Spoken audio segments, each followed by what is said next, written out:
నమస్తే, పొలిటికల్ వ్యాస్కు స్వాగతం. దేశంలో వచ్చినటువంటి లోక్సభ ఫలితాలు ఏ రాష్ట్రం మీద, ఏ పార్టీ మీద ఎట్లాంటి ప్రభావం చూపబోతుంది? ఒక 3 అంశాలను స్పృశించేటువంటి ప్రయత్నం చేద్దాం. మనతో పాటు సీనియర్ జర్నలిస్టు, రాజకీయ సామాజిక విశ్లేషకులు సునీల్ రెడ్డి గారు ఉన్నారు. సునీల్ రెడ్డి గారు నమస్తే. సతీష్. మొదట మోడీ పేరు మీద ఎన్నికలు జరిగినాయి. మోడీ కనీసం హీనపక్షం 272 స్థానాలు అయితే వస్తాయని బీజేపీ కానీ దేశంలో అత్యధిక సంఖ్యాకులు అది అనుకున్నారు. సరే, కొంతమంది ఎక్స్పెక్ట్ చేసేచ్చు, మీలాంటి వాళ్ళు బీజేపీకి తక్కువ వచ్చే అవకాశం ఉందని ముందుగా చెప్పారు. అయితే వచ్చినటువంటి స్థానాల పరంగా మోడీ ముందరకాళ్లకు బంధం ఉన్నటువంటి నేపథ్యంలో మోడీ ప్రభుత్వ పరిపాలనకు ఈ 5 ఏళ్లలో ఉన్నటువంటి మేజర్ సవాళ్ళు ఏ విధంగా ఉండబోతున్నాయి? అంటే ప్రధాని మోడీజీ చాలా బలమైన నాయకుడు. కొన్ని పరిస్థితుల వల్ల నెంబర్ గేమ్లో కొంత వెనుకబడవచ్చు. దానికి చాలా కారణాలు ఉన్నాయి, స్థానిక కారణాలు కూడా ఉంటాయి. అయినంత మాత్రాన తన ఎజెండాను అమలు చేయడంలో మోడీ వెనుకడుగు వేస్తాడు.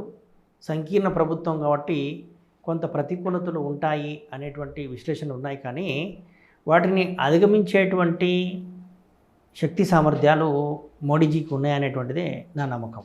ఓకే, ఏ విధంగా అధిగమిస్తాడు, భాగస్వామ్య పక్షాలను ఏ విధంగా తన దారిలోకి తెచ్చుకుంటాడు అనేటువంటిది ఈ 10 ఏళ్ళ లోపల మోడీకి అనుభవం అయింది.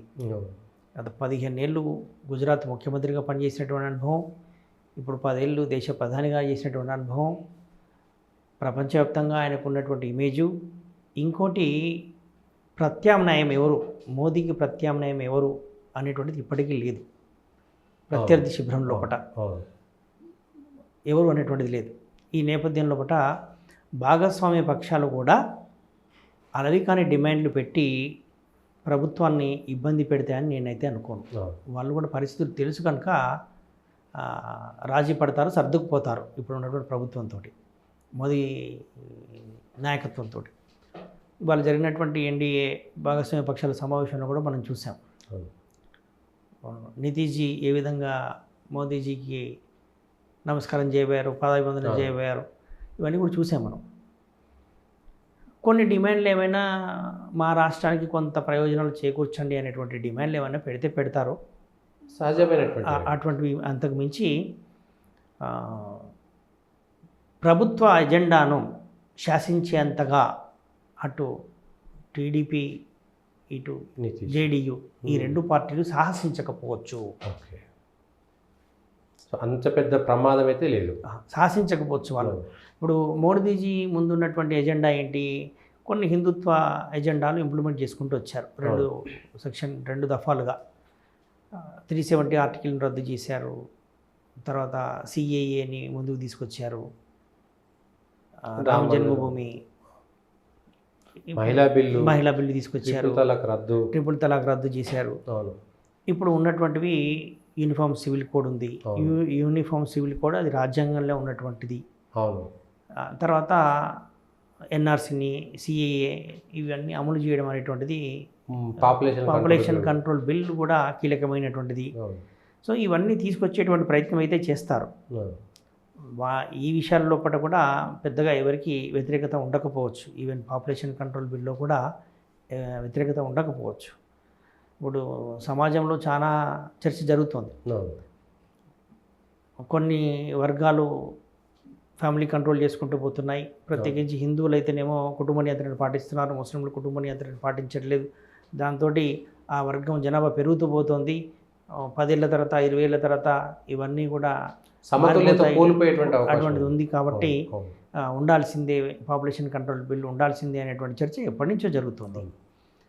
ఇప్పటికీ కూడా మనకు స్థానిక సంస్థల ఎన్నికల్లో 3 సంతానం ఉంటే పోటీ చేయడానికి అర్హత లేనటువంటి నిబంధనలు ఉన్నాయి. సో ఈ జనాభా నియంత్రణ అనేటువంటి అంశం మీద సమాజంలో అవగాహన ఉంది. ఇది పెద్ద ఉద్రిక్తతలకు, ఇది పెద్ద విభేదాలకు దారితీసేటువంటి అవకాశం ఏమీ లేదు.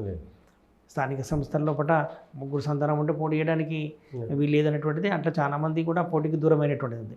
అట్లాగే పాపులేషన్ కంట్రోల్ బిల్లు తెస్తే ఏమవుతుంది, ఎవరికైనా కూడా నిబంధన మించి ప్రభుత్వం 2 లేదా 3 అనుకున్నప్పుడు అంతకు మించి పిల్లల్ని కన్నట్టయితే వాళ్ళకు ప్రభుత్వం నుంచి వచ్చేటువంటి సౌకర్యాలు ఏమీ రావు. వాళ్ళకు ప్రభుత్వ పాఠశాలలో అడ్మిషన్లు కానీ వాళ్ళకు ఓటు హక్కు కానీ వాళ్ళకు రేషన్ కార్డు కానీ ఇటువంటివన్నీ కోల్పోతారు వాళ్ళు. చైనాలో ఈ సిస్టమ్ 70s 80s నుంచే ఇంప్లిమెంట్ అవుతూ వస్తుంది. ఆ తర్వాత వాళ్ళు క్రమేణా దాన్ని సడలించుకుంటూ వచ్చారు. ఇప్పుడు ఒక 1 చైల్డ్ నుంచి 2 చైల్డ్ 3 చైల్డ్ వరకు సడలించుకుంటూ వచ్చారు. సో మనం అప్పటి నుంచే చేయాల్సి ఉంటాయి. కానీ ప్రభుత్వాలు దాన్ని స్వచ్ఛందంగా ప్రమోషన్ చేసుకుంటూ పోయాయి, ప్రజలు చైతన్యపరచుకుంటూ పోయారు, కానీ చట్ట రూపంలో చేయలేదు. ఇప్పుడు ఆ విధంగా చట్టం చేయడానికి ఆస్కారం ఉంది. ఇవన్నీ కూడా హిందుత్వవాదులు ఎప్పటి నుంచో అడుగుతున్నారు, అతివాదులు ఎప్పటి నుంచో అడుగుతున్నారు.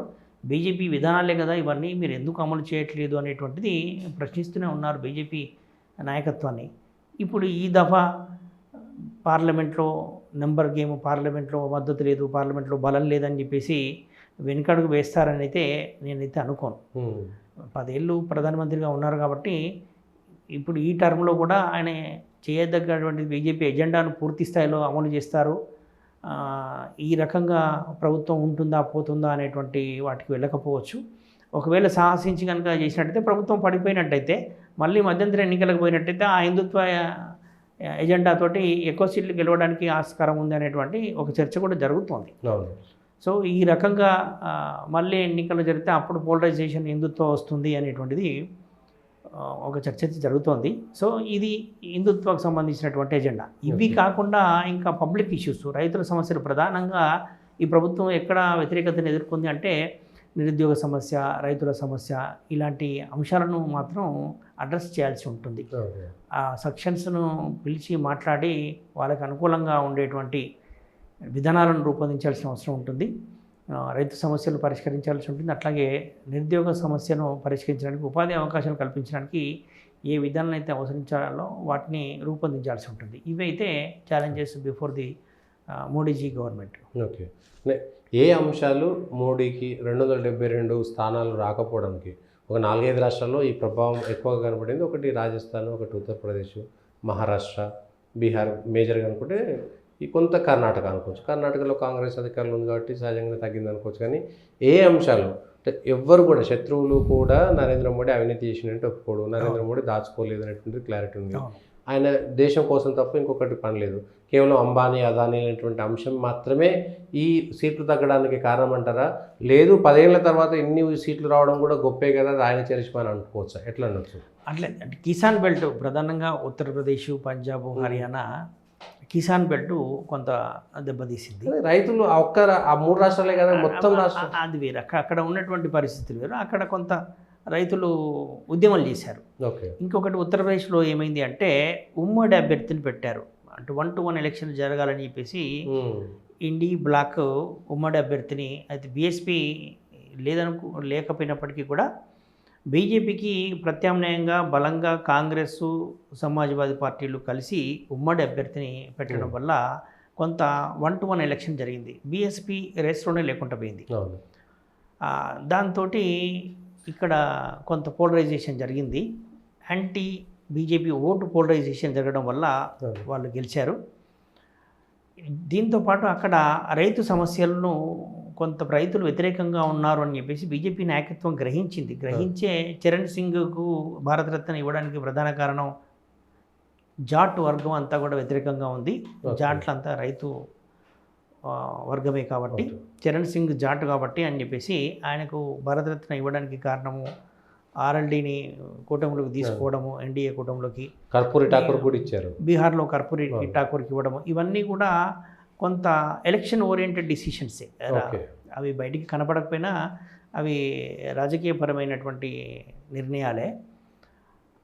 కొంత మేరకు వాళ్ళకి అర్థమైంది కనుకనే ఈ రకమైన నిర్ణయాలు తీసుకున్నారు. పంజాబ్లో ఒంటరిగా పోటీ చేయడం, పంజాబ్లో అసలు భాగస్వామ్య పక్షాలు కూడా లేకపోవడం, ఇంతకుముందుకు ఉన్నటువంటి శిరోమణి అకాలీదళ్ లాంగ్ స్టాండింగ్ అలయన్స్గా ఉన్నటువంటిది ఎందుకు రైతు చట్టాల వల్లనే కదా పోయింది. అంతకుమించి విధానపరమైన ఏమున్నాయి? హిందుత్వ ఎజెండాలో ఎక్కడ కూడా శిరోమణి అకాలీదళ్ బీజేపీతో విభేదించలేదు, కేవలం రైతు అంశాలపైన. ఎందుకు? పంజాబ్ అంతా కూడా రైతు సమస్యలే. పంజాబ్లో బాగా దెబ్బతిన్నటువంటి కాంగ్రెస్ పార్టీ ఇప్పుడు పుంజుకుంది పార్లమెంట్ ఎలక్షన్స్లో. కారణం ఏంటి? ఈ రైతు అంశాలే. కానీ అటు అకాలీదళ్ దెబ్బతిన్నది, ఇటు బీజేపీ దెబ్బతిన్నది పొత్తు లేకపోవడం వల్ల పంజాబ్లో. ఓట్ల పరంగా బీజేపీ పెరిగింది, పర్సంటేజ్ ఆఫ్ ఓట్ పెరిగింది, కానీ సీట్లు రాలేదు. అక్కడ చతుర్ముఖ పోటీ, అవును, అక్కడ చతుర్ముఖ పోటీ, శిరోమణి అకాలీదళ్, బీజేపీ, కాంగ్రెస్, ఆమ్ ఆద్మీ పార్టీ, ఇండిపెండెంట్లు, బలమైన ఇండిపెండెంట్లు కూడా చాలా మంది ఉన్నారు. అక్కడ ఉన్నటువంటి పంజాబ్ రాష్ట్రం ఉన్నటువంటి ప్రత్యేక పరిస్థితులు, ఖలిస్తాన్ ఉద్యమం సంబంధించినటువంటివి ఇష్యూస్ ఉన్నాయి కాబట్టి అక్కడ గెలవలేకపోయింది బీజేపీ. సో ఇటువంటి స్థానిక అంశాలు, రైతు అంశాలు వల్ల కారణంగానే అనుకున్నటువంటి మ్యాజిక్ ఫిగర్ను రీచ్ కాలేకపోయింది. ఇంకోటి బీజేపీ సౌత్లో ఇంకా బాగా బలపడాల్సిన అవసరం ఉంది. ఇక్కడ సౌత్ ఎందుకు, తమిళనాడు లాంటి రాష్ట్రాల్లో ఎందుకంటే తమిళ్ వాళ్ళది కల్చర్, వాళ్ళ అంతకుముందు కూడా హిందీకి వ్యతిరేకంగా ఉద్యమం చేసినటువంటి రాష్ట్రం. ఇప్పుడు కాదు, 70 ఏళ్ళ నుంచి జరుగుతుంది కదా. అది ఉత్తరాది ఆధిపత్యాన్ని సహించదు తమిళనాడు కల్చర్ అటువంటిది. సో అక్కడి కల్చర్కు అనుగుణంగానే రాజకీయం చేయాలి. అక్కడ అన్నాడు ఉన్న పొత్తు కూడా పోయింది. చిన్న చిన్న పార్టీలు పొత్తు పెట్టుకున్నా కూడా అంత బలం. ఓటింగ్ పర్సెంటేజ్ 2% నుంచి 19% వెళ్ళిపోయింది. ఓటింగ్ పర్సెంట్ ప్రధానమంత్రి మోదీ కాబట్టి ఇక్కడ కూడా దేశవ్యాప్తంగా మీకు అసెంబ్లీ ఎన్నికలకు ఉన్నటువంటి పోలింగ్ పర్సెంటేజ్ వేరుగా ఉంటుంది, పార్లమెంటుకు పోలింగ్ పర్సెంటేజ్ వేరుగా ఉంటుంది. ఓకే, కాబట్టి అక్కడ కూడా ఇప్పుడు అదే అసెంబ్లీకి వచ్చినట్టయితే ఇంత పోలింగ్ పర్సెంటేజ్ రాదు. అయినప్పటికీ కూడా అంటే ఇప్పటికి కూడా ఆయా రాష్ట్రంలో ఎంత తమిళనాడులో ఉత్తరాది ఆధిపత్యం సహించినటువంటి ఉన్నా కూడా జాతీయ భావాలు ఉన్నటువంటి ప్రజలు ఉంటారు. వాళ్ళు బీజేపీకి వేస్తారు. కానీ వాళ్ళు బలమైన శక్తులు కాదు, ఇన్ఫ్లుయెన్స్, వాళ్ళ స్ట్రెంత్ను మనం పెంచగలగాలి. అవును. ఇప్పుడు ఆ విధంగా ఆలోచించేటువంటి సంఖ్య పెరిగినప్పుడు ఉంటుంది. ఉత్తరాది ఆధిపత్యం కాదు, దాన్ని ఆ కోణంలో చూడొద్దు, ఈ తమిళ్ సెంటిమెంట్ను ఎవరు హర్ట్ చేస్తున్నారో ఈ కోణంలో చూడొద్దు అనేటువంటి ఎడ్యుకేట్ చేయాల్సినటువంటిది అవసరం ఉంది. ఎక్కడైనా కూడా మనం ప్రజల్ని తప్పుపడడానికి వీల్లేదు. ఎన్నికల ఫలితాల విషయంలో ప్రజల్ని తప్పుపడడానికి వీల్లేదు. ప్రజల్ని చేరుకోవడంలో, ప్రజల్ని ఒప్పించడంలో పార్టీలు విఫలమైతేనే ప్రతికూల ఫలితాలు వస్తాయి. అది ఏ పార్టీ అయినా, ఏ రాష్ట్రమైనా, ఏ ప్రాంతమైనా. ఆ మేరకు అక్కడ ఉన్నటువంటి ప్రాంతీయ పరిస్థితులను అర్థం చేసుకొని దానికి తగ్గట్టుగా విధానాలు, ఎత్తుగడలు, వ్యూహాలు రూపొందించుకున్నటువంటి పార్టీలు గెలుస్తాయి. ఇంకొకటి ఈ జాతీయ స్థాయిలో మాట్లాడాల్సింది ఒకటి, అమృత్పాల్ సింగ్ పంజాబ్లో గెలిచాడు. ఆయన తీవ్రవాద నేరారోపణ పైన, ఖలిస్తానీ ఉగ్రవాదం పైన. ఒకటి బారాముల్లా నుంచి అబ్దుల్ రషీద్ ఎవరో గెలిచారు. అతను తీవ్రవాదులకు డబ్బులు, ఆయుధాలు సప్లై చేసినటువంటి కేసులో జైల్లో శిక్ష అనుభవిస్తున్నారు. ఇద్దరు జైల్లో శిక్ష అనుభవించి, అది కూడా ఉపా కేసులు, అవి కూడా తీవ్రవాదులకు మద్దతు, వాళ్ళకు డబ్బులు, వాళ్ళకు ఆయుధాలు సరఫరా చేసి వాళ్ళతో నేరుగా సంబంధాలు ఉన్నటువంటి వ్యక్తులుగా వాళ్ళ కేసులు నమోదై జైల్లో ఉన్నటువంటి వ్యక్తులు 2 లక్షల మెజారిటీతో గెలవడం అనేటువంటిది దేనికి సంకేతం? అక్కడ ప్రజలను తప్పు పట్టాల్సినటువంటి అవసరం లేకపోయినా అది దేశం ఒక మార్పు అయితే తేవాలి కదా, మామూలు జైలు శిక్ష అనుభవించే వాళ్ళకంటే. అంటే ఇది దేశమంతా ఆలోచించదగిన అంశం. అవును. అయితే అక్కడ ప్రాంతీయ ప్రజలు ఓటేసినటువంటి ప్రజలను మనం తప్పు పట్టలేము. అవును, ప్రజలు వాళ్ళ ఆకాంక్షల మేరకు ఓటేస్తారు. భయంతో కూడా వేస్తుండొచ్చు ఒక్కోసారి. అది దాన్ని మనం స్టడీ చేయాలి. భయంతో వేశారా, ఆకాంక్షలతో వేశారా? ప్రజాస్వామ్య వ్యవస్థలో తుపాకీ పెట్టి ఓటించేటువంటి పరిస్థితులు అయితే అంతగా ఉండవు, చాలా తక్కువ స్థాయిలోనే ఉంటాయి. అయితే ఇది కరెక్ట్ కాదు, ఆ వేర్పాటువాద శక్తులు చేస్తున్నటువంటిది కరెక్ట్ కాదు, దానివల్ల నష్టము అనేటువంటిది. అంటే ఒకప్పుడు పంజాబులో ఎటువంటి పరిస్థితుల్ని మనం చూసాం. కానీ క్రమేణా అవి సద్దుమణిగాయి. ఎందుకు సద్దుమణిగాయి? ఎందుకు ఆ ఉగ్రవాద పరిస్థితులు తగ్గాయి? ఎందుకు తగ్గాయి అంటే ప్రభుత్వాలు ప్రయత్నం చేశాయి. ఓకే, మొత్తం సమాజం అంతా ప్రయత్నం చేసింది, ఇది కరెక్ట్ కాదు, నష్టపోతారు మీరంతా అనేటువంటిది. ప్రజలు చైతన్యపరచడం వల్ల అవును, దీనివల్ల మనం రాష్ట్రం నష్టపోతుంది, అభివృద్ధి ఇదైపోతుంది, దీనివల్ల ఏమీ లాభం లేదు అనేటువంటి రియలైజేషను పంజాబ్ ప్రజల్లో వచ్చింది కనుక మళ్ళీ తర్వాత వాళ్ళు జనజీవన స్రవంతిలోకి వచ్చారు. ఆ తర్వాత కాంగ్రెసు, శిరోమణి అకాలీదళ్, ఈ 2 పార్టీలు, తర్వాత బీజేపీ పొత్తులో శిరోమణి అకాలీదళ్ ప్రభుత్వాలు, ఇవన్నీ మనం చూసాం. ఆ తర్వాత మళ్ళీ ఇప్పుడు ఖలిస్తాను ఉగ్రవాద భావాలు మళ్ళీ పెరుగుతున్నాయి. సో దానికి మూలాలు ఏంటి అనేది చూసి అక్కడ ప్రజల్ని చైతన్యం చేసేటువంటి ప్రయత్నాలు ఇంకింత ముమ్మరం కావాలి. ఒకటి, అలాంటి శక్తులు కనుక ఏమన్నట్టయితే వాళ్ళని చట్టపరంగా శిక్షించడం, సామాధాన భేద దండోపాయాలు అంటాం కదా మనం, వాటన్నిటిని ప్రయోగించాల్సిందే. ముందు ప్రజలను చైతన్యం చేయాలి. ప్రజలను చైతన్యం చేసేటువంటి ప్రక్రియను చేస్తూనే చట్టపరంగా తీసుకోవాల్సినటువంటి చర్యలు తీసుకోవాలి. కానీ వాళ్ళు పోటీ చేయడం వల్ల జరగాల్సిన నష్టం జరిగిపోతుంది కదా. అంటే పోటీ చేయడం అంటే ఇప్పుడు చట్టంలో నేరం నిరూపించబడి శిక్ష ఖరారైన తర్వాత పోటీ చేయడానికి వీలైనటువంటి చట్టాలు ఉన్నాయి మనకు. అవును కానీ వాళ్ళకు నేరం నిరూపణ కాలేదు కనుక పోటీ చేసేటువంటి అవకాశం ఉంది చట్టంలో. అవును దాన్ని మనం కాదనలేము. ఇప్పుడు ఈవెన్ ఎన్నికల్లో పట మీరు ఎన్నికల నిబంధనలు సరిగా పాటించకపోతే వచ్చేసరి పోటీ చేయడానికి వీల్లేదు. మీరు ఎన్నికల ఖర్చులు సమర్పించకపోతే పోటీ చేయడానికి వీల్లేదు. మీరు ఫిరాయించినట్టయితే ఫిరాయింపుల చట్టం ప్రకారం అనర్హతకు గురవుతారు. ఆ తర్వాత ఎన్నికల్లో పోటీ చేయడానికి కుదరదు. మరి చెన్నారెడ్డి కూడా ఓసారి ఈ రకమైనటువంటి అనర్హత వీటికి గురయ్యారు కదా. 6 సంవత్సరాల పాటు. మరి అంటే అటువంటి చట్టాలు ఉన్నాయి. ఇందిరాగాంధీ అటువంటి చట్టాలు ఉన్నాయి. సో ఆ విధంగా నేరాలు కనుక చేసినట్టయితే ఆ ప్రకారం వాళ్ళు పోటీకి దూరం అవుతారు. కానీ అవి నిరూపణ కాకుండానే పోటీకి దూరంగా ఉండాలి అనేటువంటిది మాత్రం అది ప్రజాస్వామిక విధానం అని చెప్పేసి ఇవి చాలా సంవత్సరాలుగా చాలా సందర్భాలు ఇవన్నీ చర్చకు వచ్చాయి. కాబట్టి ప్రజాస్వామ్యం అంటేనే ఆ స్వేచ్ఛ ఉండడము, పోటీ చేసే స్వేచ్ఛ ఉన్నప్పుడే అది అల్టిమేట్ డెమోక్రసీ అనేటువంటిది ఉంది. కాబట్టి సో ఒకవేళ శిక్ష ఖరారైతే మాత్రం పోటీ చేయడానికి అవకాశం ఉండదు. ప్రజలను చైతన్యపరచడంలో మెజారిటీ పార్టీలు విఫలమైనాయి. అది ఒకటి పార్టీల బాధ్యతే కాదు, అది పౌర సమాజ బాధ్యత. మనలాంటి వాళ్ళ బాధ్యత అంతా కూడా అదే. ఇప్పుడు మనం ఎందుకు ఈ రకంగా కొన్ని అంశాలు చర్చించి ప్రజల్లోకి తీసుకెళ్తున్నాము, అది మన బాధ్యత, అది పౌర సమాజ బాధ్యత. తప్పేది ఒప్పేది ప్రజలకు చెప్పడంలో ప్రజాస్వామిక పద్ధతులు ఎవరు అవలంబించినా అది స్వాగతించలేము. సో ఇప్పుడు మావోయిస్టులు కూడా ఎన్నికలు బహిష్కరిస్తామంటారు. అది కరెక్ట్ కాదు. మీరు ఏమున్నా సిస్టంలో ఉండి కొట్లాడండి అని చెప్పేసి మనం చెప్తున్నాం. ప్రజాస్వామికవాదులు అంతా కూడా వాళ్ళని వ్యతిరేకించి అరే మీ విధానాలు మేము ప్రజల కోసమే కదా చేసేది, మేము పేదల కోసమే కదా చేసేది అని వాళ్ళు అంటున్నారు. మనం ఏం కాదనట్లేదు. మీరు పేదల కోసమే చేసేటట్టయితే సిస్టంలో ఉండి పోరాడండి, దానివల్ల ఏం లాభం లేదు. తుపాకుకి పోరాడితే ఇప్పుడు అందరూ తుపాకులు పడతారు. అందరు తుపాకులు పట్టినాక దానికి ఎవరు మిగులుతారు? అది కరెక్ట్ కాదు కదా. నువ్వు తుపాకీ పడితే ఎదురు కూడా తుపాకీ పడతాడు. ఇప్పుడు మనం ఉత్తరప్రదేశ్లో కానీ కొన్ని రాష్ట్రాల్లో కానీ చూసినాం అటువంటి విధానాలని, బీహార్లో కానీ చూసినాం అటువంటివి. అవును, వీళ్ళు తుపాకులు పట్టినని భూస్వామ్య వర్గాలు కూడా తుపాకులు పట్టినాయి.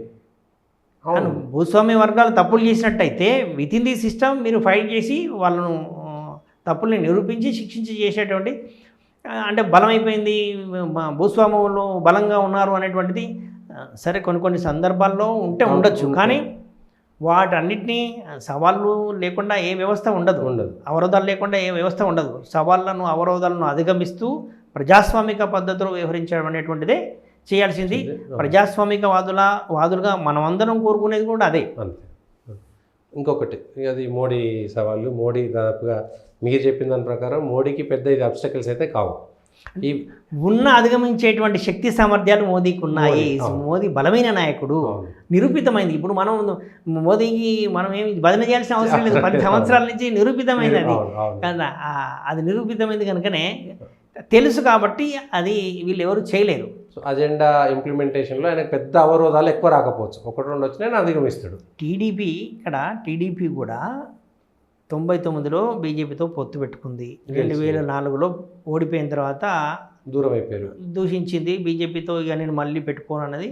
తర్వాత 2009లో కమ్యూనిస్టులతో పోయి భంగపడినరు. మళ్ళీ 2014లో బీజేపీ పొత్తు వల్లనే గెలిచారు. మళ్ళీ 2018లో బయటికి పోయి ఓడిపోయాడు. మళ్ళీ ఇప్పుడు బీజేపీ పొత్తు వల్లనే గెలిచాడు. బీజేపీని కాదంటే ఏమవుతుందో అనేది ఆయనకు తెలుసు. ఒంటరిగా పోటీ చేసి గెలవలేడు. ఇవాళ వైసీపీ అంత దారుణంగా ఓడిపోవడానికి, టీడీపీ అంత బలంగా గెలవడానికి ప్రధాన కారణం బీజేపీ జనసేనతో పొత్తు. ఆ పొత్తు లేకపోయి ఉంటే పోటీకే భయపడే సిచ్యువేషన్ వచ్చింది, అటువంటి పరిస్థితి. సో అటువంటి చంద్రబాబు నాయుడు ఇవాళ 16 సీట్లు గెలవగానే కాళ్ళ ఎగరేసి బీజేపీ ఎంత మోడీ ఎంత అంటాడని నేనైతే అనుకోను.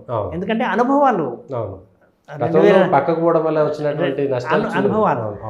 అదే అనుభవాలు నితీష్ కుమార్ కూడా ఉన్నాయి. పోయాడు వచ్చాడు. ఆయన ఎక్కడ కంఫర్ట్గా ఉన్నాడు? బీజేపీ తోటే కంఫర్ట్గా ఉన్నాడు. ఆయనకేవో అనుమానాలు ఉన్నాయి, నన్ను తొక్కేస్తారు, బీజేపీ అధికారంలోకి వస్తుంది అనేటువంటి అనుమానాలు ఉన్నాయి. అవి కావు అని చెప్పేసి అర్థమైపోయింది. ఇప్పుడు రాజకీయంగా ఆ బీజేపీ పార్టీకి ఎక్కువ సీట్లు వచ్చినాయి, అయినా సరే నితీష్ కుమార్నే ముఖ్యమంత్రిని చేశారు. సేమ్ ముందు ఒప్పుకున్నారు కాబట్టి చేశారు. ఆయనకు లోపల ఎక్కువ సీట్లు వచ్చినా కూడా బీజేపీ నన్ను ముఖ్యమంత్రిని చేసింది, కానీ ఎప్పటికైనా నన్ను ఇబ్బంది పెడుతుందేమో అని చెప్పేసి ఆయన అనుమాన పడిపోయి బయటికి పోయాడు. కానీ అక్కడ ఉండలేకపోయాడు. అక్కడ ఇక్కడ ఉన్నంత కంఫర్ట్ ఆయనకు అక్కడ లేదు. అందుకనే ఇక్కడికి వచ్చాడు. అటువంటి నితీష్ కుమార్, అటువంటి చంద్రబాబు నాయుడు ఇప్పుడు ఎందుకని ఎన్డీఏ కూటమిని బలహీనపరిచేటువంటి ఎత్తుగడలు చేస్తారు? పోనీ వాళ్ళకి అంతకంటే వచ్చేటువంటి లాభం కూడా బహుతలు లేదు. వాళ్ళకి అనుభవాలు ఉన్నాయి, దెబ్బతిన్నారు, అటు పోయి దెబ్బతిన్నారు, వాళ్ళకి అనుభవాలు ఉన్నాయి కాబట్టి ఆ సాహసం చేయకపోవచ్చు అనేటువంటిది. ఎట్లా చంద్రబాబు అంశం వచ్చింది కాబట్టి ఆంధ్రలో చంద్రబాబు నాయుడు అసలు అనూహ్యమైనటువంటి విజయమే. ఎవరు ఊహించలేదు. చంద్రబాబు వచ్చిన ఎవరు గెలిచినా తెలంగాణలో మాదిరిగానే 2% గ్యాప్ అని మనం కూడా మాట్లాడుకున్నాం. ఎవరు గెలిచినా 100 సీట్లే అనుకున్నాం. కానీ అది అసలు ఊహించింది అది మనం దాని గురించి అదొక చర్చ వేరు. అది పవన్ కళ్యాణ్ చేసినటువంటిదా బీజేపీ చేసిందా ఒకటి పెడితే, జగన్ భవితవ్యం పైన ఒక చర్చ ఉన్న 11 మంది సీట్లతోటి, ఉన్న 11 మందితోటి 2009లో పార్టీ పెట్టినప్పటి పరిస్థితి వేరు, అప్పుడున్నటువంటి భావోద్వేగాలు వేరు, అప్పుడున్నటువంటి రాజశేఖర రెడ్డిని ఉపయోగించుకోవడం వేరు. కానీ ఒకసారి ప్రభుత్వంలోకి వచ్చి దిగిపోయిన తర్వాత నాకు కేవలం 11 స్థానాలతోటే, ఒకటి కార్యకర్తలు నైతికంగా స్థైర్యం కోల్పోయి ఉంటారు, ఆర్థికపరమైనటువంటి ఇబ్బందులు ఉంటాయి, ఇంకొకటి బలమైనటువంటి ప్రభుత్వము వీళ్ళకి ఎక్కడ కూడా సంధియదు, అవకాశం ఏదు, వాళ్ళు ముందుకు పోవడానికి నెగ్గగలుగుతాడా? 5 ఏళ్ల పాటు పార్టీని నిలపగలుగుతాడా? నెగ్గగలుగుతాడు. ఎందుకు అంటే మనం తమిళనాడు విధానాలు ఆంధ్రప్రదేశ్లో కనపడుతున్నాయి. తమిళనాడులో డిఎంకే, అన్నా డిఎంకే, అక్కడ కూడా ఎవరు గెలిచినా 1 సైడ్ తీర్పు ఉండేది. ఇంకోళ్ళు దారుణంగా ఓటమి పాలయ్యేటోళ్ళు, ఓడిపోయిన వాళ్ళు కేసులు, జైళ్ళు ఇవన్నీ ఎదుర్కొనేది. జయలలిత కేసులు, జైళ్ళు ఎదుర్కొన్నది, కరుణానిధి కేసులు, జైళ్ళు ఎదుర్కొన్నది. వీళ్ళ దగ్గర ఉంటే వాళ్ళని జైలు పెట్టేది, వాళ్ళ దగ్గర ఉంటే వీళ్ళని జైలు పెట్టేది. అక్కడి కల్చరు అది అక్కడ తమిళ ప్రజలకు అర్థమైపోయింది. సరే, ఇప్పుడు వాళ్ళిద్దరూ పోయిన తర్వాత పరిస్థితులు కొంత సర్దుమణిగినాయి అనుకోండి. అలాంటి వాతావరణమే ఇప్పుడు ఆంధ్రప్రదేశ్లో ఉంది. కాబట్టి మొన్నటి వరకు జగన్ 1 సైడ్గా పోయాడు. జగన్ ఓడిపోవడానికి కూడా ప్రధాన కారణం ఏంటి అంటే, మనకు 2-3 నిమిషాల లోపల మనం జగన్ ఓటమికి కారణాలు ఎందుకు చూద్దాము. ఒకటి, తెలంగాణలో ఎట్లయితే కేసీఆర్ను ఫామ్ హౌస్ సీఎం అని చెప్పేసి ఈయన కూడా నియంత్రిత పోకడలు, ఎవరిని కలవడు ఏంది అనేటువంటి ఆరోపణలు, అక్కడ కూడా ఫామ్ హౌస్ సీఎం ఎవరిని కలవడు అనేటువంటిది ఉంది. అది కొంత ఇబ్బంది అయింది. ఇంకోటి, జగన్ చేసినటువంటి ఒక ప్రయోగం బాగా బెడిసికొట్టింది. వాలంటీర్ వ్యవస్థనే ఆయన ఓడించింది. వాలంటీర్ వ్యవస్థ వల్ల ప్రజలకు మేలు జరిగింది, కానీ పార్టీకి నష్టం జరిగింది. మనం ఇంతకుముందు కూడా మాట్లాడుకున్నాం. నష్టం జరిగింది. అక్కడ బైపాస్ చేశాడు, పార్టీ స్ట్రక్చర్ను బైపాస్ చేస్తూ వాలంటీర్ వ్యవస్థే ప్రజలకు సేవలు అందించడం వల్ల పొలిటికల్ మోటివేషను లోపించింది. ఓటు వేయమని అడిగేటోడు లేడు పార్టీకి. మీకు క్యాస్ట్ సర్టిఫికేట్ కావాలన్నా, రేషన్ కార్డు కావాలన్నా, పెన్షన్ కావాలన్నా, ఇంకే రకమైనటువంటి ప్రభుత్వ సేవలు కావాలన్నా కూడా ప్రజలు వాలంటీర్ను అడిగితే వాలంటీరు సంబంధిత అధికారులను అడిగేసి ఆ సేవలు అందించేవాళ్ళు. సో గ్రామస్థాయిలో వార్డు మెంబర్ కానీ, సర్పంచ్ కానీ, ఎంపీటీసీ కానీ కోరుకునేది పొలిటికల్ రికగ్నిషన్, పొలిటికల్ రెస్పెక్ట్, రాజకీయ గుర్తింపు, రాజకీయ గౌరవం. నలుగురు నమస్తే పెట్టి, అన్న ఈ పని కావాలంటే రేపు రాపో చేసి పెడతా అంటాడు, రేపు పోతే చేసి పెడతాడు. నువ్వు అడిగిన పని చేసి పెట్టినా రేపు అసెంబ్లీ ఎలక్షన్స్ వస్తున్నాయి, మా పార్టీకి ఓటేయాలి అని చెప్పేసి అంటాడు. ఆ రకమైనటువంటి పొలిటికల్ మోటివేషన్ చేస్తుంటాడు. ప్రజలకు వాళ్ళకు బంధం కూడా ఏర్పడుతుంది. ఇప్పుడు ఈ వాలంటరీ సిస్టమ్ వల్ల ఈ రకమైనటువంటి పొలిటికల్ స్ట్రక్చర్ బైపాస్ అయిపోయింది. అక్కడ వార్డు మెంబర్కి, సర్పంచ్కి, ఎంపీటీసీ వాళ్ళు వైసీపీ అయినా కూడా వాళ్ళ దగ్గరికి ప్రజలు వచ్చుడు లేదు, వాళ్ళు ప్రజలకు సేవ చేసులేదు. దాంతో మళ్ళీ వైసీపీ ప్రభుత్వం వచ్చినా మనకు రాజకీయ గుర్తింపు, గౌరవం ఉండవు కదా, ఈ మాత్రం దానికి ఎందుకు అని చెప్పేసి వాళ్ళు హ్యాండ్స్ అప్, చేతులు ఎత్తేసారు. Political motivation లోపించింది. మా పార్టీకి ఓటు వేయండి అని అడిగేటి కూడా లేడు అక్కడ. దాంతో ఎమ్మెల్యేల పరిస్థితి కూడా అంతే. అక్కడ మేము అక్కడ సర్వే చేస్తున్నప్పుడు ఎమ్మెల్యేలను అడిగినప్పుడు ఒక ప్రమాదం ఉందండి అని చెప్పేసి ఒక ఎమ్మెల్యే చెప్పాడు. బాగా చదువుకున్న ఎమ్మెల్యే, హైలీ క్వాలిఫైడ్ ఎమ్మెల్యేనే. అంటే ఓటరు, వాలంటీరు, చీఫ్ మినిస్టరు మధ్యలో వ్యవస్థలన్నీ కూడా కట్ అయిపోయాయి. అంతే. ఓటరు, వాలంటీరు, చీఫ్ మినిస్టరు అయిపోయింది. గవర్నెన్స్ అంతా కూడా వెల్ఫేర్కి సంబంధించే కావచ్చు. ఇంకా డెవలప్మెంట్కి సంబంధించి డెవలప్మెంటే లేదు. డెవలప్మెంటే ఊరికి రోడ్లు కావాలి, డ్రైనేజీ బాగాలేదు, డ్రింకింగ్ వాటర్ కావాలి, ఇరిగేషన్ వాటర్ కావాలంటే ఫండ్స్ లేవు. సో అక్కడ ఎమ్మెల్యే ఏం చేసేది, మధ్యప్రదేశ్ ప్రెసిడెంట్, జడ్పీటీసీలు, ఎంపీటీసీలు, సర్పంచులు ఏమీ చేయడానికి ఏం లేదు, ఫండ్స్ లేవు. కాబట్టి ఈ రకంగా అభివృద్ధిని పూర్తిగా పనంగా పెట్టి వెల్ఫేరే అంటూ వాలంటీర్ల జపం చేస్తూ పార్టీ స్ట్రక్చర్ను బైపాస్ చేయడం వల్ల బాగా ఓడిపోయాడు. పార్టీ పెరాలసిస్ అనుకోవచ్చు. ఎగ్జాక్ట్లీ. కానీ దాంతో పాటుగా ఇటు చంద్రబాబు నాయుడు జనసేనను, బీజేపీని కలుపుకొని సామాజిక సమీకరణలు కూడా వేసుకుంటూ పోయాడు. ఆయనే కొంత సామాజిక సమీకరణాల లోపల ఆయన ఒక ప్రయోగం చేసి దెబ్బతిన్నాడు. పొలిటికల్గా ఓట్లు వేసే వాళ్ళను గెలుపు గుర్రాలని బరిలోకి దింపాలి. ఈ సామాజిక సమతుల్యత అనేటువంటిది వెనుకబడిన వర్గాలకు వాళ్ళకు పదవులు ఇవ్వాల్సి వచ్చినప్పుడు ఎమ్మెల్సీలు, రాజ్యసభలు ఇస్తూ పోతుంటారు, నామినేటెడ్ పోస్టులు ఇస్తూ పోతుంటారు. కానీ అల్టిమేట్గా గెలవాలనుకున్నప్పుడు అంతిమంగా ఎవరైతే బలమైన అభ్యర్థితో ప్రత్యర్థిని ఎవరైతే ఓడించగలుగుతారో ఆ విధంగా గెలిచే సత్తా ఉన్న అభ్యర్థులకే టికెట్లు ఇస్తారు. ఆ ప్రయోగం చేయలేకపోయాడు. నన్ను చూసి కదా ఓట్లేసేది, వీళ్ళంతా ఏమున్నది, ఎవరు నిలబెట్టినా గెలుస్తారు కదా, జనం నన్ను కదా చూసి ఓట్లేసేది అనేది. డైరెక్ట్ ముఖ్యమంత్రి ఎలక్షన్ అయితే జగన్ గెలిచేవాడేమో, కానీ డైరెక్ట్ ముఖ్యమంత్రి ఎలక్షన్ కాదు. కానీ ఇవన్నీ మర్చిపోయి అంతా నేనే కదా, మొత్తం 175లో నేనే కదా అనుకుంటే తప్పది. ఆ రకమైన అంతా నేనే అనుకునేటువంటి వైఖరి అక్కడ ఓడిపోయింది. ఇప్పుడు ఇవన్నీ లోపాలన్నిటినీ కూడా ఆయన సమీక్షించుకొని సరిదిద్దుకుంటే పార్టీ నిలబడుతుంది. పార్టీ నిలబడుతుంది. ప్రజాస్వామ్య వ్యవస్థలో అధికార పక్షము, ప్రతిపక్షము కామన్. ఇప్పుడు అధికార పక్షం అంతా కూడా టీడీపీ, జనసేన, బీజేపీ 3 పార్టీలు ఉన్నాయి. ప్రతిపక్షంలో అక్కడ ఉన్నటువంటివి వైసీపీలు, కాంగ్రెస్, కమ్యూనిస్టులు ఉన్నారు. కాంగ్రెస్, కమ్యూనిస్టులకు అక్కడ ఉనికే లేదు. ఎక్కడ కూడా డిపాజిట్లు రాలే. మొత్తం 175 అసెంబ్లీ సెగ్మెంట్లలో డిపాజిట్లు వచ్చినవి, 40% ఓట్లు వచ్చినటువంటి పార్టీ అది. కాబట్టి ఆ పార్టీ మనుగడకి ఇబ్బంది ఏమీ లేదు. కానీ అక్కడ ఎవరు అధికారులు ఉంటే వాళ్ళు ఈ రకమైనటువంటి దాడలో సంస్కృతి ఉంది కనుక ఇప్పుడు వీళ్ళ అధికారం కంటే వీళ్ళు చేస్తారేమో. ఎవరు చేసినా తప్పే. ప్రజాస్వామికవాదులుగా మనం ఎవరిని సమర్థించాడులను ప్రోత్సహించలేము. కానీ పెద్ద ముప్పు ఆల్రెడీ కేసులు ఉన్నాయి, ఇంతకుముందు జైల్లో ఉన్నాడు. ఆ కేసులు అంటే రివైవ్ చేయకపోతే మిగిలిన ఏవి మనం అనుకున్నట్టుగా మోడీని ఏ గొంతెమ్మ కోరికలు కోరకపోయినా జగన్ కేసులకు సంబంధించిన అంశాలపైన అవి ప్రభుత్వాలకు ఏం సంబంధం లేవు. అవి న్యాయపరమైనటువంటి అంశాలు కోర్టులలో తేలుతాయి. ఒకవేళ శిక్ష పడితే ఆ తర్వాత వాళ్ళ కుటుంబ సభ్యులు ఎవరో వస్తారు. ఈ ప్రాంతీయ పార్టీలలో ఏ విధంగా ఉంటుంది అంటే, ఇప్పుడు కరుణానిధి తర్వాత స్టాలిన్ వచ్చాడు, స్టాలిన్ తర్వాత ఉదయనిధి ఉంటాడు, కేసీఆర్ తర్వాత కేటీఆర్ ఉంటాడు, అక్కడ లలూ ప్రసాద్ యాదవ్ తర్వాత తేజస్వి, శివసేనలో థాక్రే తర్వాత థాక్రేలు, శరద్ పవార్ తర్వాత అజిత్ పవార్, అక్కడ ములాయం సింగ్ యాదవ్ తర్వాత అఖిలేష్. ఇక్కడ కూడా వాళ్ళ ఫ్యామిలీ చేతిలోనే పార్టీ ఉంటుంది. అంటిల్ అన్లెస్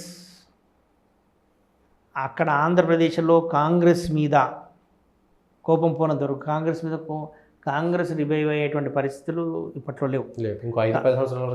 ఇంకా ఇంకెన్ని సంవత్సరాలు కూడా. ఎందుకంటే అంటిల్ ఈ పార్టీ బలంగా ఉన్న రోజులు, ఈ పార్టీకి ఒక నాయకత్వం, ఆ కుటుంబం నుంచి నాయకత్వం ఉన్న రోజులు, కేసులు ఉంటూనే ఉంటాయి. ఒకవేళ శిక్ష వాడి పోటీ చేయకుండా అయితే అప్పుడు పరిస్థితి వేరు. వాళ్ళ ఫ్యామిలీ మెంబర్స్లో ఇంకెవరో చేస్తారు. శిక్ష పడితే జగన్ భార్య భారతి ఉన్నారు, వైఎస్ భారతిరెడ్డి, ఆమె పార్టీకి నాయకత్వం వహించవచ్చు. వాళ్ళ చంద్రబాబు నాయుడు తర్వాత లోకేష్ లేడా. అట్లనే అవి ప్రాంతీయ పార్టీలు, వాళ్ళ కుటుంబ పార్టీలు. అవి జనం ఆ కుటుంబ పార్టీలు వద్దు అనుకున్నప్పుడు అక్కడ బీజేపీకి అవకాశం ఉంటుంది, కాంగ్రెస్కి అవకాశం ఉంటుంది. కాంగ్రెస్ ఎందుకు అవకాశం ఉంటుంది అంటే, కాంగ్రెస్ రాష్ట్రాన్ని, ఉమ్మడి రాష్ట్రాన్ని విభజించి తీరని అన్యాయం చేసింది అనేటువంటి ఆగ్రహం కాంగ్రెస్ మీద ఉంది కాబట్టి ఆ రకమైన పరిస్థితి ఉంటుంది. అయితే ఇక్కడ బీజేపీతో ఉన్నటువంటి అంటే బీజేపీ టీడీపీతో పొత్తు ఉన్న నాలుగు బీజేపీ ఎదుగుదలకు అవకాశం ఉండదు. ఉమ్మడి రాష్ట్రంలో జరిగినటువంటి ప్రమాదం అదే, ఇప్పుడు ఆంధ్రప్రదేశ్లో జరుగుతున్నటువంటిది కూడా అదే. ప్రాణజీవిగా ఉండాల్సిందేగా అదే ఇప్పుడు అది విడిపై వస్తే ఏమవుతుంది అనేటువంటిది అంటే BJP vote bank TDP vote bank ఒక్కొక్కటే, వైసీపీ ఓటు బ్యాంకు వేరు. YCP vote bank Congress vote bank ఒకటే. కాంగ్రెస్ కొలాప్స్ అయిపోయింది కాబట్టి అదంతా వైసీపీకి ఉంది. సో ఆ ఓటు బ్యాంకు చెక్కు చెదరదు కాబట్టి ఆ కోర్ ఓటు బ్యాంకు ఉన్న రోజులు ఆ పార్టీకి ఇబ్బంది ఏమి ఉండదు. చంద్రబాబు నాయుడు ఇచ్చినటువంటి హామీలు అమలు చేయడం అనేది ఇంపాసిబుల్. ఇక్కడ కేసీఆర్ ఇక్కడ కాంగ్రెస్ పార్టీ ఇచ్చినటువంటి హామీలు అమలు చేయడం అనేటువంటిది సాధ్యం కాదు. అక్కడ చంద్రబాబు నాయుడు ఇచ్చిన హామీలు సాధ్యం కాదు. అందుకే బీజేపీ ఆ మేనిఫెస్టోకి దూరంగా ఉంది. ఇది సాధ్యం కాదు, అందుకే మేము దూరంగా ఉంటున్నాం అని చెప్పేసి దూరంగా ఉన్నాం. ఆ మేనిఫెస్టోకి మాకు సంబంధం లేదని బీజేపీ ముందే చెప్పేసింది. సో కాబట్టి అక్కడ పర్మనెంట్గా టీడీపీ అధికారంలోకి ఉంటుంది అనడానికైతే ఇప్పటికిప్పుడైతే చెప్పలేదు. దాని ముందైతే చాలా ఛాలెంజెస్ ఉన్నాయి కాబట్టి పార్టీ పరంగా అవరోధాలు ఉన్నప్పటికీ, ఒడిదొడుకులు ఉన్నప్పటికీ, సవాళ్ళు ఉన్నప్పటికీ కూడా, ఈ కేసులు దాడులు ఇవన్నీ ఉన్నప్పటికీ కూడా అక్కడ వైసీపీ నిలబడడానికి ఆస్కారం ఉంది. ఇవి భారత రాజకీయాలను బట్టి మనం చెప్పొచ్చు. అదే ఇంకొక అంశము, జగన్ ఓడిపోవడంలో షర్మిల కానీ లేకపోతే వివేకానంద రెడ్డి కూతురు కానీ చేసినటువంటి ప్రచారం ప్రజల్లో కొంత మార్పు తెచ్చింది. కుటుంబంలో పెద్ద వచ్చినటువంటి లుకలుకులు కూడా ప్రజల్లో పెద్ద ప్రభావం చూపింది. అంటే వాళ్ళ కుటుంబంలోనే మంచి చూసుకోలేదు జగన్ అనేటువంటి పోయిందంటారా? కాదు, అటువంటిది కనుక ఉన్నట్టయితే కడప ఎంపీగా అవినాష్ రెడ్డి గెలవద్దు. అదే ఎక్కువ ప్రభావం ఉండేటువంటి జిల్లా అక్కడే కదా, వాళ్ళకి తెలుసు అక్కడ ఏం జరిగింది అనేది వాళ్ళకి తెలుసు. ఏమున్నది నమ్మితే అక్కడ కడప ప్రజలే నమ్మాలి. నమ్మినప్పుడు అవినాష్ రెడ్డిని ఓడించాలి. అవినాష్ రెడ్డిని గెలిపించిన తర్వాత మీకు మిగతా రాష్ట్రం అంతా కూడా అవి ఇష్యూసే. అంటే అవి ఒక ఫ్యామిలీకి సంబంధించినటువంటి అంశం. అది ఈ రాష్ట్ర ప్రజల సమస్య కానే కాదు. ఆ కుటుంబ సమస్య రాష్ట్ర ప్రజల సమస్య కానే కాదు. రాష్ట్ర ప్రజల సమస్య అంతా కూడా వాళ్ళకు అభివృద్ధి లేకపోవడం అనేటువంటిది సమస్య.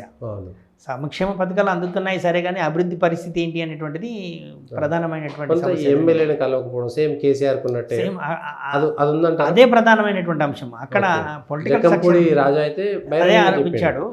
అది పొలిటికల్ స్ట్రక్చర్ బైపాస్ చేయడం వల్ల వచ్చినటువంటిది. ఇక్కడ మిగిలిన పార్టీలకు గుణపాఠం ఇది. ఇక్కడ కూడా ఇక్కడ ఎమ్మెల్యే మేము ఫీల్డ్ మీద ఉన్నప్పుడు ఇక్కడ ఎమ్మెల్యేలతో మాట్లాడినప్పుడు ఎదురైనటువంటిది, అక్కడ ఎమ్మెల్యేలు మాట్లాడుతూ ఎదురైనటువంటిది. ఇక్కడ మనం ఒక అంశం చర్చించుకోవాలి. మా పార్టీ అధినేత మాత్రం మమ్మల్ని కలవడు, కానీ మేము మాత్రం ప్రజల్ని కలవాలి. ఓకే, ఎందుకు? ఇదేంది లాజిక్? మేము ఎమ్మెల్యేలు మేము ప్రజలతో ఉండాలి, మీరు ప్రజలతో ఉండి నేను చూస్తున్నా, మీరు ఇద్దరు ముఖ్యమంత్రులు ఈ విధంగా చెప్పారు, మీరు లేకపోతే మార్కులు ఉంటాయి, మీరు ప్రజల్లో సర్వేలలో లేకపోతే మీకు ఇవ్వమని చెప్పేసి. వీళ్ళు ఏడికి పోవాలి? వీళ్ళు కార్యకర్తలతో మమేకం కావాలి, కార్యకర్తలు ప్రజలతో మమేకం కావాలి. కార్యకర్తలు పనులు అడుగుతారు, మేము చేయలేము. ఎమ్మెల్యేలు పనులు అడుగుతారు, ముఖ్యమంత్రులు చేయలేరు. మీరు మమ్మల్ని టైం ఇస్తలేదు, మేము పనులు అడుగుతామని చెప్పేసి మీరు టైం ఇస్తలేరు. మరి మేము కూడా అంతే, మా మండలాధ్యక్షులు మా పార్టీ కార్యకర్తలు టైం అడుగుతారు కనుక మేము ఇవ్వట్లేదు. వాళ్ళు పనులు అడుగుతారు, ప్రజలు పనులు అడుగుతున్నారు కనుక మేము కూడా ప్రజలకు వెళ్ళలేకపోతున్నాము అని కార్యకర్తలు అంటారు. ఇది ఒకళ్ళు చేసుకునేటువంటిది. అంటే యథా రాజా తదా ప్రజ. ముఖ్యమంత్రి పార్టీ అధినేత అంటే ఆయనే లీడర్లను కలవాల్సిందే. ఒకవేళ వాళ్ళు ఏవైనా సొంత పనులు కనుక అడిగినట్టయితే వాటిని ఏ విధంగా హ్యాండిల్ చేస్తారో చేసుకోవాల్సిందే.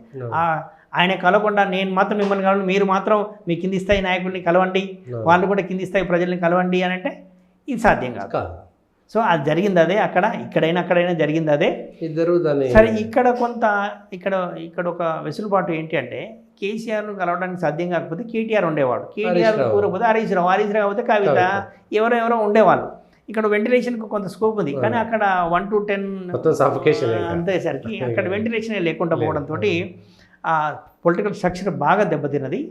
అదే దాన్ని ఈ లోపాలన్నింటినీ కనుక సరిదిద్దుకోగలిగితే, ఆయన సమీక్షించుకొని సరిదిద్దుకోగలిగితే, మళ్ళీ క్యాడర్ను రివైవ్ చేసుకోగలిగితే, కార్యకర్తలను కనుక వాళ్ళు పట్టించుకున్నట్టయితే కార్యకర్తలను మళ్ళీ పార్టీని గెలిపిస్తారు.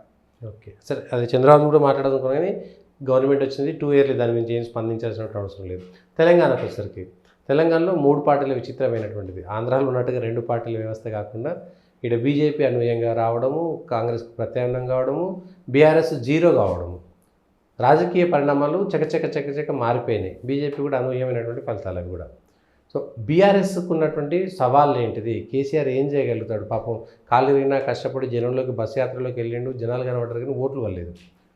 అది ఏమవుతుంది? పార్లమెంట్ ఎలక్షన్లు కాబట్టి పార్లమెంట్కి బీఆర్ఎస్ని గెలిపించి కూడా లాభం లేదని చెప్పేసి పార్లమెంట్ ఎలక్షన్ కాబట్టి బీఆర్ఎస్ని పక్కన పెట్టారు.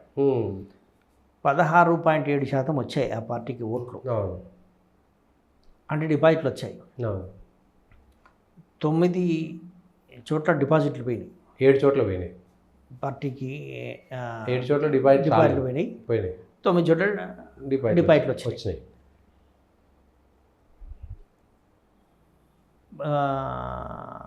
అసెంబ్లీ ఎన్నికల లోపల దాని పనితీరు వేరుగా ఉంది. మళ్ళీ స్థానిక సంస్థల ఎన్నికలకు వచ్చేసరికి బీఆర్ఎస్ గట్టి పోటీనే ఇస్తుంది. పార్లమెంట్ ఎలక్షన్స్ కాబట్టి వేరు. మోదీ ప్రభుత్వాన్ని ఉంచాలా దించాలా అనేటువంటి ఎలక్షన్లు కాబట్టి మోదీ ప్రభుత్వం కొనసాగాలి అనుకున్నారు కనుక ఇక్కడ ఏం అవసరం లేదు. బీఆర్ఎస్ ప్రభుత్వంలో ఉన్నప్పుడైతే వేరు. ప్రభుత్వంలో ఉంది కాబట్టి ఇక్కడ ప్రభుత్వంలో ఉన్న వాళ్ళకి రాష్ట్రంలో ప్రభుత్వంలో ఉన్న వాళ్ళకి అడ్వాంటేజ్ అంటే అభివృద్ధి జరగాలంటే ఎంపీకి కూడా ఓటేస్తే అభివృద్ధి జరుగుతుంది, లేకపోతే అభివృద్ధి జరగదు అనేటువంటిది కొంత ప్రజల లోపల ఉంటుంది కనుక అప్పుడు వేశారు. 9 సీట్లు గెలిపించారు. ఇప్పుడు ఇక్కడ రాష్ట్రంలో అధికారంలో లేదు కదా, ఎంపీలు గెలిచి ఏం చేస్తావు?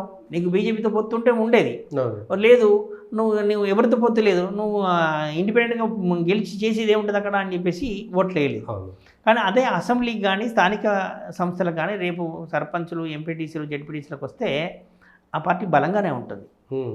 ఆ పార్టీ ఎఫెక్ట్ ఉండదు. ఈ ఎఫెక్ట్ ఏమి ఉండదు. ఒకవేళ ఉన్నట్టయితే మనకు తెలంగాణలో అంతకుముందు కూడా బీజేపీ ఆదిలాబాదు, నిజామాబాదు, కరీంనగర్ పార్లమెంట్ సీట్లు గెలుచుకున్నారు. కానీ ఆ పరిధిలో ఉన్నటువంటి మున్సిపాలిటీలను కానీ ఎంపీటీసీ, జెడ్పీటీసీల సభ్యులను కానీ బీజేపీ గెలుచుకోలేకపోయింది. అంటే మిగిలిన ఎంపీటీసీ, జెడ్పీటీసీలు వదిలేస్తే సర్పంచ్లు నిజామాబాద్లో 28 వచ్చినాయి, కరీంనగర్లో గెలిచింది, వరంగల్లో ఎక్కువ గెలిచింది. గెలవడానికి కారణం ఏంటంటే గ్రేటర్ హైదరాబాద్ కూడా గెలిచింది. ఎందుకు గెలిచింది అంటే అక్కడ ఉన్న పరిస్థితులు, అక్కడ ఉన్నటువంటి హిందుత్వ, ఆడ ముస్లిం పాపులేషన్ కూడా ఉండడము, ఆడ హిందుత్వ ఉండడం, కమ్యూనల్ టెన్షన్ కనుక ఉండడం కారణంగా అక్కడ కొంత గెలిచింది. మిగతా వాటిల్లో ఎక్కడైతే కమ్యూనల్ టెన్షన్ ఉందో, కమ్యూనల్ ఫీలింగ్ ఉందో అక్కడ కొంత అవకాశం ఉంటుంది. లేనప్పుడు ఆడ లేదు. అంటే ఏంటంటే బీజేపీ ఇప్పుడు ప్రజా సమస్యల మీద పోరాడి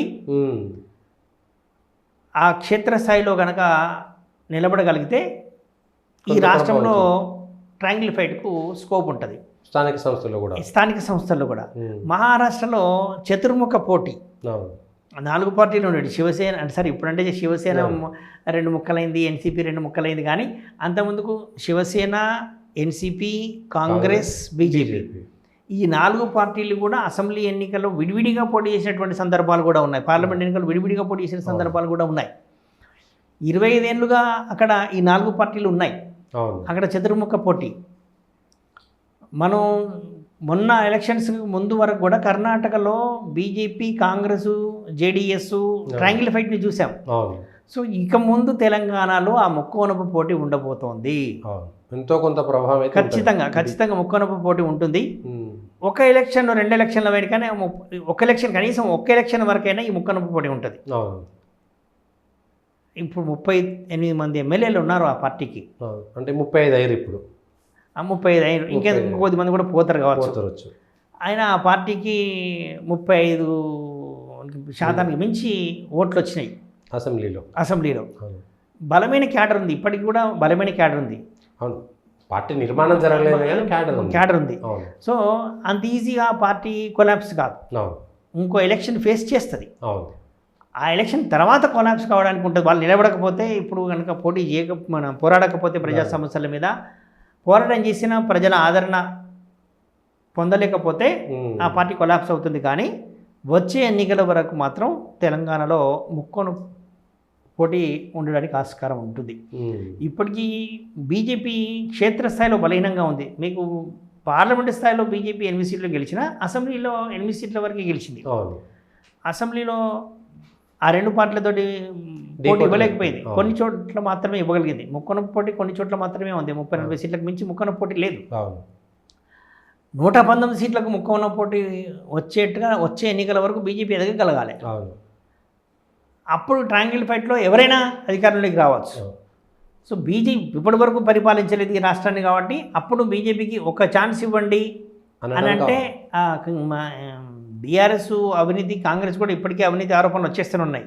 సో వాళ్ళ ఆ రెండు పార్టీలు విఫలమయ్యాయి కాబట్టి మాకు అవకాశం ఇవ్వండి అంటే అప్పుడు బీజేపీకి అవకాశం ఇవ్వడానికి ఉంటుంది, ప్రజలు ఆలోచించే అవకాశం ఉంటుంది. సో ఆ ఎలక్షన్ల వరకు అయితే క్షేత్రస్థాయిలో ఇప్పుడు బీజేపీ కనుక ప్రజా సమస్యల మీద పోరాడుతూ ప్రజల ఆదరణ పొందగలిగితే లోకల్ బాడీ ఎలక్షన్లో కూడా ఆ పార్టీ గెలవడానికి ఆస్కారం ఉంటుంది. అప్పుడు వచ్చే అసెంబ్లీ నాటికి ముక్కోనపు పోటీ అనివార్యం అవుతుంది తెలంగాణలో. ఇప్పుడు అధికారంలో కాంగ్రెస్ కూడా కొంత ఇది బలహీనపడుతుంది. ఇప్పుడు ఇచ్చిన హామీలను అమలు చేయలేరు. అంటే 8 బీజేపీ గెలవడం అనేటువంటిది వాళ్ళు కూడా కొంచెం ముందున్నటువంటి సవాలే కదా, అందులో డౌటే లేదు. ఇప్పటికే అంటే కౌంట్ డౌన్ స్టార్ట్ అయింది. ఓకే, కాంగ్రెస్ పార్టీకి కౌంట్ డౌన్ స్టార్ట్ అయింది. జాగ్రత్తగా ఉండాల్సింది. వాళ్ళు 14 సీట్లు గెలుస్తామన్నారు, రెఫరెండం అన్నారు, 14 సీట్లు గెలుస్తామన్నారు, గెలవలేకపోయినారు. బీజేపీ సమానంగా వచ్చేసింది. కాబట్టి ఇది ఒక రకంగా వాళ్ళది నైతిక ఓటమే. సరే అధికారంలో ఉంటారు, ఆ అధికారం 5 ఏళ్ళు ఉంటుంది, ఎవరేమి వాళ్ళు లోకలు వాళ్ళ అంతర్గత కుమ్ములాటలు లేకపోతే ఉంటుంది. దాని బయట నుంచి ఎవరు దాన్ని ఆ పార్టీని ప్రభుత్వాన్ని పడగొట్టేటువంటి ప్రయత్నాలు ఎవరు చెయ్యరు, అది సాధ్యం కూడా కాదు. వాళ్ళు ఆ పార్టీలోనే అంతర్గత కలహాలు వచ్చినట్టయితే దానికి ఎవరేం చేయలేరు. అప్పుడు బయట నుంచి వాళ్ళు ఉన్న వాళ్ళు ఆజ్యం పోస్తారు. వాళ్ళు చక్కగా ఉంటే బయట నుంచి వాళ్ళు చేసేదానికి ఏమి ఉండదు. కానీ అయినా సరే ఇచ్చిన హామీలు అమలు చేయలేకపోవడం వల్ల ఇప్పటికే కాంగ్రెస్కు కౌంట్ డౌన్ స్టార్ట్ అయింది. రేపు లోకల్ బాడీ ఎలక్షన్స్లో కూడా ఆ రకమైనటువంటి వ్యతిరేకతను ఫేస్ చేయబోతుంది. అయితే ఇంకా 5 ఏళ్ళు ఈ ప్రభుత్వమే ఉంటుంది కదా, మనం పనులు కావాలంటే ఎంపీటీసీని గెలిపించుకోవాలి, జడ్పీటీసీని గెలిపించుకోవాలనేటువంటి ఒక ఫీలింగ్లో ప్రజలు ఉంటారు.